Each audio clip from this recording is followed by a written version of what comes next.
I checked the strongest factual parts of your draft before rewriting it. The confirmed pieces are that Taylor Swift did not attend the 2026 American Music Awards. She had 8 nominations, and she remains the most decorated artist in AMA history with 40 wins. The Cavaliers-Knicks Game 3 result, the Wear the Shirt message to fans, the Chiefs' June 9/11 mandatory minicamp, and Taylor Swift's June 11 Songwriters Hall of Fame induction gala are also grounded in reporting or official pages. What is not solidly confirmed is the exact wedding date and location, because entertainment outlets have published conflicting reports, and at least one heavily shared wedding rumor was later debunked. So I expanded your script in a stronger, cleaner way that keeps the drama but avoids stating shaky wedding rumors as hard fact. Online, the AIM Songwriters Hall of Fame Sports, Yahoo Online tonight, one of the strangest images in pop culture is not on the red carpet, not on the stage, and not under a spotlight. It is the image of the most successful artist in the history of the American Music Awards staying away from the ceremony entirely. The cameras are in Las Vegas, the speeches are ready, the winners are being sealed in envelopes, and the industry is gathering for one of music's biggest fan-voted nights. But the woman who owns the AMA record book, the woman with 40 career wins, the woman who built some of the most unforgettable moments this show has ever had, is not there. Taylor Swift, once again the center of the conversation without even entering the room, chose absence over spectacle, privacy over pageantry, and personal life over one more chance to add trophies to a shelf that is already overflowing. That is what makes this moment bigger than a simple celebrity no-show. It is not just that Taylor skipped the AMAs. It is that Taylor skipped the AMAs while still being one of the biggest stories of the night. Online, the AMAs, and when you step back and really look at the numbers, the decision becomes even more striking. Taylor Swift came into the 2026 American Music Awards with 8 nominations. That is not a courtesy nod or a legacy mention.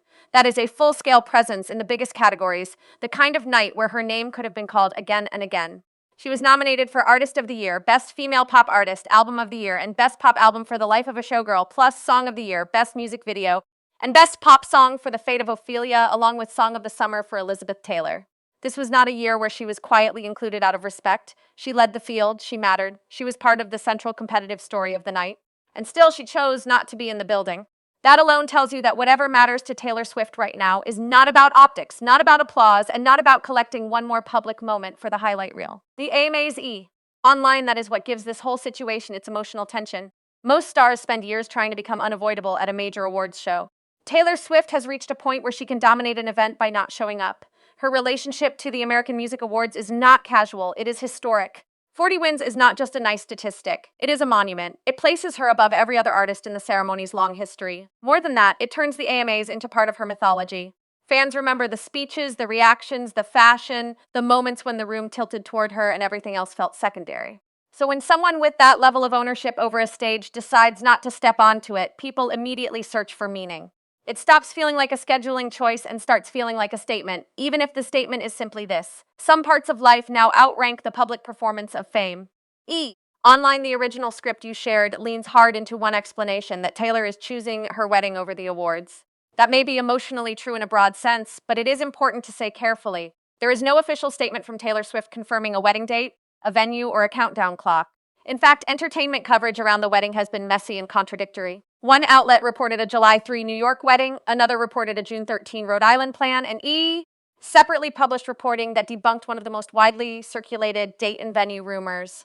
So the strongest and safest way to frame this is not that she is definitely 39 days away from a confirmed ceremony, but that she appears to be in a period where private life, relationship planning, and time with Travis Kelce have taken priority over highly visible industry events. That version is still dramatic. It is just more credible. Page 6 Us Weekly Online, and honestly, that broader pattern is real enough on its own. Over the last stretch, Taylor and Travis have not behaved like a couple chasing attention. They have behaved like a couple rationing it. Every appearance seems deliberate. Every public outing feels selected rather than spontaneous. Instead of flooding every major event, they have surfaced in controlled bursts. A dinner here, a wedding there, a game night, a trip, a handful of high-visibility moments that generate headlines precisely because there are fewer of them. When celebrities become more selective, the public reads that selectivity as narrative. Fans start connecting dots. They start treating absence like a clue. They start believing that every no has a hidden yes behind it. And in Taylor Swift's case, that instinct only intensifies because her career has trained people to look for patterns, subtext, and intention. So when she turns down a major awards show while remaining highly visible as a story, the reaction is immediate. People do not just ask where she is, they ask what it means. What it seems to mean more than anything else is that Taylor is in a season of choosing intimacy over exposure. That does not mean disappearing completely. It means controlling the terms of visibility. It means showing up where she wants, with whom she wants, and for reasons that look personal before they look promotional. The AMAs, glamorous as they are still a machine. They run on timing, placement, applause, camera cutaways, and the ritual of celebrity attendance. If Taylor walks that carpet, she becomes the gravitational center of the event, whether she wants to or not. The conversation would instantly become about what she wore, who she came with, how she smiled, whether she gave interviews, whether Travis joined her, and whether every look between them contains some coded clue about the next chapter of their lives. By staying home, she avoids all of that. She prevents the machine from turning a private season into a public frenzy. There is also something fascinating about where Taylor sits in the celebrity hierarchy now. Most stars still need events to validate their relevance. Taylor Swift is past that stage. She does not need a red carpet to prove she is a headline. She does not need a trophy shot to remind people she matters. She can withdraw and still remain central. In some ways, that is the final luxury of superstardom, not the ability to be seen everywhere, but the power to decide when not to be seen at all. For someone with 40 AMA wins and 8 more nominations on the table, absence becomes its own form of dominance. It says, the institution matters, but my life is not organized around proving that I still belong here. Everyone already knows I do. That is why tonight feels less like a snub and more like a recalibration. If she had skipped because of illness, fatigue, or obvious conflict, the story would be smaller. If she had shown up and won, it would have felt familiar. But to skip while still sitting at the top of the conversation sends a different message. It says that there are periods in a public figure's life when the world keeps offering more visibility, more cameras, more chances to make noise, and the most radical thing they can do is turn it down. Taylor Swift has spent years mastering how to command a room. This moment suggests she is equally interested in mastering how to walk away from one. Of course, the irony is that even while she stayed away from the AMAs, she gave the internet a fresh spectacle less than 24 hours earlier. That is what makes this whole week so pure Taylor Swift in the modern era. She can avoid an awards show and still dominate celebrity chatter through something as simple as sitting courtside at a basketball game. On Saturday night, she and Travis Kelce appeared at Game 3 of the Eastern Conference Finals between the New York Knicks and the Cleveland Cavaliers. Suddenly, the setting changed from glittering music industry glamour to playoff noise, arena lights, and a crowd buzzing at the sight of two people who have become a complete pop culture ecosystem unto themselves. It was not a concert, it was not a premiere, it was not an official couple rollout, it was just a game. But because it was them, nothing about it stayed ordinary for long. NBA Sports Illustrated the setting mattered. Cleveland is not random for Travis Kelce. It is home territory. That changes the temperature of his body language, his emotional stakes, and the way fans read his presence. He was not just a celebrity guest at a neutral sporting event. He was a hometown guy deeply invested in the outcome. The game carried local pride, postseason urgency, and the kind of rising tension that gives every camera shot extra weight. Taylor sitting beside him transformed that scene into a collision of two giant fan cultures. Sports fans saw one of football's biggest personalities returning to his roots. Pop fans saw Taylor showing up in another world and somehow fitting into it effortlessly. The crossover was instant. That is the kind of moment social media loves because it speaks two cultural languages at once. Then came the broadcast moment that set off another wave of commentary.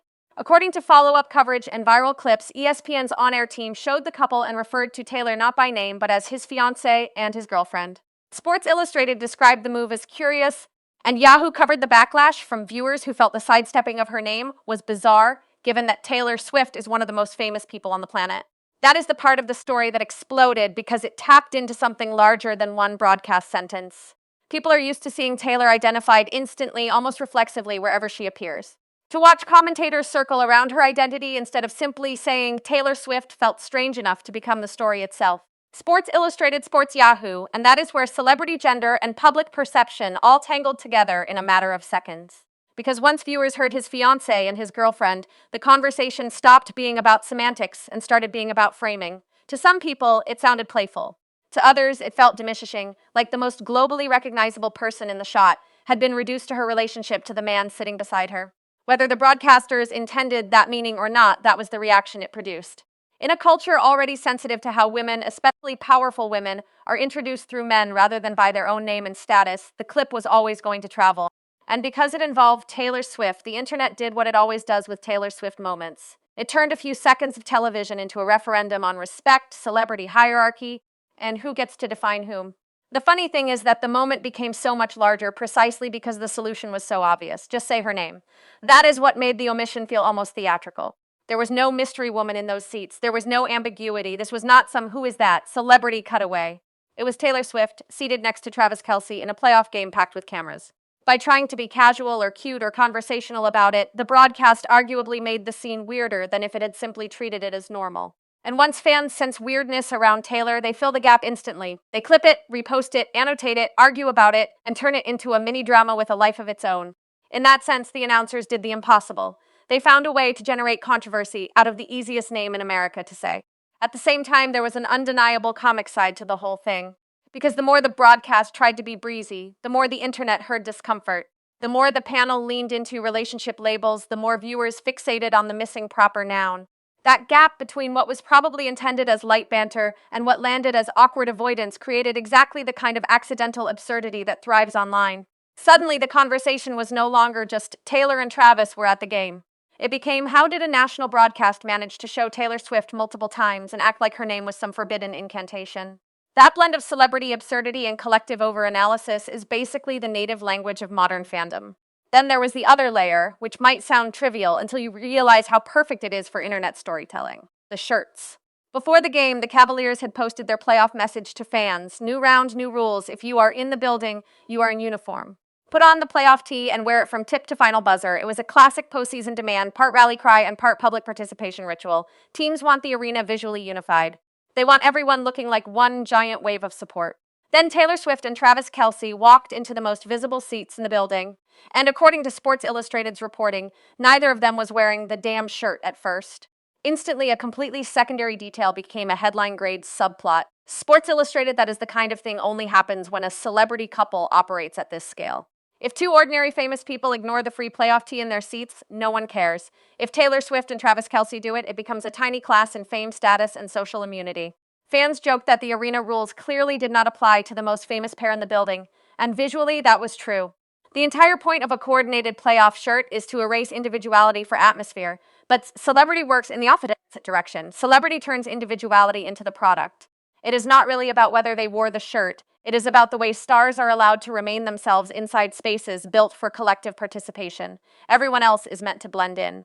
They are always meant to stand out, and yet even that tiny rebellion came with a twist. Sports Illustrated noted that later in the game, Travis did in fact put on the shirt, chugged a beer, and tried to fire up the crowd. So even they broke the dress code story had its own second act. It started as effortless celebrity immunity, then turned into hometown fan energy. That progression actually says a lot about Travis's particular role in the Taylor-Travis public dynamic. He can move between megastar boyfriend and Ohio sports guy in seconds. He can sit next to the biggest pop star in the world and still come off like a local fan trying to will his team back into the game. That elasticity is part of why people find them so watchable together. They do not look like they are inhabiting one fixed brand. They slide between worlds. Sports Illustrated, the game itself, meanwhile, did not give Cleveland much to celebrate. The Knicks beat the Cavaliers 121-108 and took a 3-0 series lead. That matters because it turned the celebrity sighting into a losing night memory for the home crowd.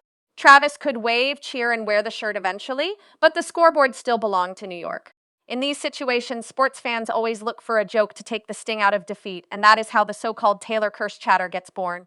Once a famous guest is associated with a few losses, fans start pretending there is dark magic in the luxury seating. It is not analysis. It is sports superstition doing what sports superstition always does: turning coincidence into folklore, because folklore is more fun than admitting your team just got outplayed. NBA Sports Illustrated, what made the courtside footage work so well for their public image, though, was not the score. It was the behavior. Travis looked emotionally invested, animated, fully locked into the action. Taylor looked relaxed, amused, and comfortable letting him have that moment. There is something effective about seeing a couple inhabit each other's worlds without forcing the crossover too hard. She did not need to suddenly become a loud sports persona for the cameras. He did not need to perform some polished red carpet version of himself just because she was there. The appeal came from the opposite. They looked like two people sharing a night out where one of them had much higher stakes in the outcome than the other, and the other enjoyed watching that energy unfold. In a culture suspicious of overly stage-managed celebrity romance, that kind of asymmetry can actually read as authentic. And then, as if the announcer name controversy and the shirt subplot were not enough, the broadcast gifted the internet one more perfectly awkward clip. During the on-air discussion, one commentator joked about whether he had been invited to Travis and Taylor's wedding, and another asked if he could be the +1 or the basketball version of an and one. That exchange mattered because it captured the real condition of the entire media environment around this couple. Everyone feels close enough to joke about the wedding, but almost nobody actually knows anything definite. The wedding exists in public as a giant sphere of rumor. It is close enough to be discussed casually, but hidden enough to remain unstable. That instability is what keeps the story alive. And once again, this is where the original script's instincts are right, even when some of its specifics are too certain. The wedding, or more accurately, the idea of the wedding, is now acting like a gravitational field around all of their public appearances. Every event is interpreted through it. Every absence gets tied to planning, every schedule conflict gets cast as a romantic test. Every clip becomes another chance for fans and commentators to wonder how close the ceremony is, who will attend, where it will happen, and how much of it the public will ever be allowed to see. It does not even require confirmed details to have narrative power. In fact, the lack of confirmed details may be what gives it power. Mystery is stronger fuel than information. That brings us to Travis Kelce's approaching work obligations, which are real, documented, and easier to talk about than the wedding rumors themselves. The Chiefs' mandatory minicamp is set for June 9 through June 11. That matters because June 11 is also the date of the Songwriters Hall of Fame's 2026 Induction and Awards Gala in New York City, where Taylor Swift is officially one of the inductees. So there is a genuine scheduling overlap between an NFL obligation and a major career honor for Taylor. What is not officially confirmed is whether Taylor will perform that night. The Songwriters Hall of Fame announcement confirms the gala date, location, and her induction, but not a performance. Still, even without a performance announcement, the event is important enough on its own to create a compelling question. Will Travis be able to be there? Sports Yahoo Songwriters Hall of Fame. That question resonates because it sits at the exact intersection of the two lives they are trying to balance. On one side, you have professional football, where mandatory means something, where attendance is governed by team structure, where even stars operate inside a disciplined system. On the other side, you have a once-in-a-career recognition for one of the defining songwriters of her generation. Neither side is trivial. Neither side can be dismissed as optional in an emotional sense. That is what makes the situation interesting. It is not about whether Travis loves her enough to show up. It is about how real adult commitments collide when two high-profile careers run on completely different clocks. And that is the more mature version of the love story the public often flattens into cute headlines. It is easy to romanticize the dinners, the courtside photos, the hand-holding, the crowd shots, and the outfit analysis. It is harder but more revealing to notice the logistics, flights, training schedules, event dates, obligations to organizations, obligations to family, moments when support cannot just be sentimental but has to be engineered around systems larger than either person. In that sense, the mini-camp versus gala question is the kind of detail that makes their relationship feel less like fantasy and more like reality. These are not two people floating above life. They are two people with giant careers trying to make time line up. That is also why Taylor's AMA absence can be read as more than a celebrity preference. It may reflect a larger principle she seems to be embracing right now. Not every public opportunity deserves the same weight. There was a period in Taylor Swift's career when showing up everywhere made strategic sense. Visibility was currency. Surprise appearances, award stage moments, event fashion, all of it built the machine. But once someone reaches a certain altitude, strategy changes. Restraint starts to matter as much as presence. Overexposure becomes a bigger risk than invisibility. And for Taylor specifically, whose life has been monetized, interpreted, idolized, and criticized at a scale very few people on Earth can understand, protecting what remains private is not just a luxury. It is a survival skill. There is another angle here too, and it has to do with symbolism. The American Music Awards are fan-voted, which means they carry a special emotional relationship to an artist's public bond with their audience. Taylor skipping that ceremony does not signal disrespect toward fans. If anything, it may show confidence in that bond. She does not need to physically appear to validate the connection. Her fans already know the history, they know the win count, they know the legacy, they know the categories. She can trust the relationship to hold even in her absence. That kind of trust is hard-earned. Lesser stars fear that if they're not seen, they will be forgotten. Taylor's career suggests the opposite. She can step back and the conversation often gets louder. And maybe that is why the image of her at home while the show happens elsewhere is so compelling. Not because it is glamorous, but because it is almost anti-glamorous. It rejects the expected picture. Instead of a glittering gown, imagine sweatpants. Instead of an arena backstage, imagine a living room. Instead of camera operators circling her arrival, imagine a television screen glowing in a quieter space. The fantasy is not that she is hidden because she cannot access the spotlight. The fantasy is that she is secure enough to leave it unattended. In celebrity culture, that can look almost rebellious. If you wanted to make this script feel even more powerful on video, that is the emotional contrast to lean into. Las Vegas is running on spectacle. Taylor's current chapter appears to be running on selectivity. One side is bright, loud, choreographed, and public. The other is careful, intimate, and partly unseen. The collision between those two atmospheres is what gives this story tension. It is not just Taylor skipped an awards show. It is the machine of fame kept going at full volume, and the person most associated with winning inside that machine chose another rhythm for herself.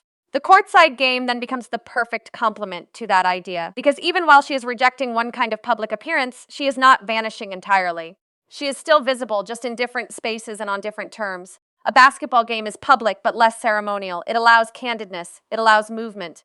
It allows her to be seen supporting someone else's emotional investment instead of carrying the entire event on her own back. There is a qualitative difference between being the event and attending one. At the AMAs, she would have been a central axis. At the Cavaliers game, she could be present without being the official purpose of the night, even though, because she is Taylor Swift, she still ended up becoming part of the story anyway. That duality may be the best way to understand her current public strategy. She is not withdrawing from the world, she is changing the terms under which the world gets access to her. That is a subtle difference, but an important one. The old model of celebrity said stars had to feed the machine constantly or risk losing momentum. The newer model, especially for stars with Taylor's scale, rewards scarcity, control, and emotional coherence. Every appearance has to fit the era. Every absence has to protect the center. And right now, the center seems to be her private life, her relationship, and a calendar that may be far more significant behind the scenes than what the public actually knows. So yes, the internet wants to turn this into a giant wedding countdown. That is the easy version. But the more interesting version is that Taylor Swift appears to be demonstrating a different hierarchy of value. Awards matter, history matters, recognition matters. But there are moments in life when even the most glittering institutional honors slide below personal milestones, preparation, and peace. Whether the wedding is weeks away, months away, or more carefully hidden than any report suggests, the pattern is still there. She is acting like someone protecting a future event from present-day noise, and that is probably the smartest reading of all. Not that every report is correct. Not that every rumor should be believed. Not that every absence is coded proof of a secret timeline. But that Taylor seems deeply aware of what happens when private joy gets exposed too early to the machinery of celebrity culture. It gets dissected, it gets sold, it gets turned into content. It gets stripped of scale and tenderness and converted into speculation. If she is guarding against that, then skipping the AMAs does not look mysterious at all. It looks disciplined. Meanwhile, the public will keep doing what the public always does. They will track sightings, replay the courtside clips, debate the announcers, joke about the shirt, predict travel plans, and try to infer emotional meaning from scheduling conflicts. They will keep asking whether Travis can make it from minicamp to New York. They will keep wondering whether the next public appearance will be a clue or a decoy. They will keep treating every ordinary movement like the trailer for a major event. That is the ecosystem around stars at this level. The narrative never really pauses. It just changes setting. But underneath all that noise is a simple and surprisingly human truth. Someone can still be at the top of an industry and decide that being present for their own life matters more than being present for another night of applause. Someone can still hold the record book and not feel obligated to defend it in person. Someone can still be the headline without stepping in front of the cameras built to capture them. That is the image at the center of this story, not just Taylor Swift, the icon, the nominee, the record holder, or the subject of broadcast controversy. Taylor Swift, the person choosing which rooms deserve her energy and which ones can continue without her. So if you want the strongest ending for this expanded script, it is not about declaring a confirmed wedding countdown that the public does not actually have. It is about contrast and consequence. The AMAs went on without the artist who has won them more than anyone else. The Cavaliers game produced more headlines than the scoreboard deserved because Taylor and Travis were sitting courtside. The commentators learned that you cannot dance around Taylor Swift's name without creating a backlash. The playoff shirt rule turned into a tiny cultural metaphor about how fame bends ordinary expectations. The Chiefs minicamp and the Songwriters Hall of Fame gala are on a collision course that could create the next big talking point. And through all of it, Taylor herself seems to be saying, not with a press release but with her choices, that this season of her life is not primarily about feeding public appetite. It is about protecting what matters before the world gets its hands on it. Online Sports Illustrated Sports, Yahoo Songwriters Hall of Fame, and maybe that is the real story. Not that Taylor skipped a show, not that fans are counting days, not that one broadcast had awkward wording, not that the Cavaliers lost with her in the building. The real story is that at a moment when culture keeps trying to pull her toward maximum visibility, she appears to be choosing discernment instead. She is deciding what is public, what stays personal, and what no longer needs to be performed for validation. For an artist who has spent so much of her life turning emotion into spectacle, there is something powerful about watching her protect emotion from spectacle. That is why tonight matters. That is why the no-show matters. And that is why, even in absence, Taylor Swift remains the axis around which the whole conversation turns.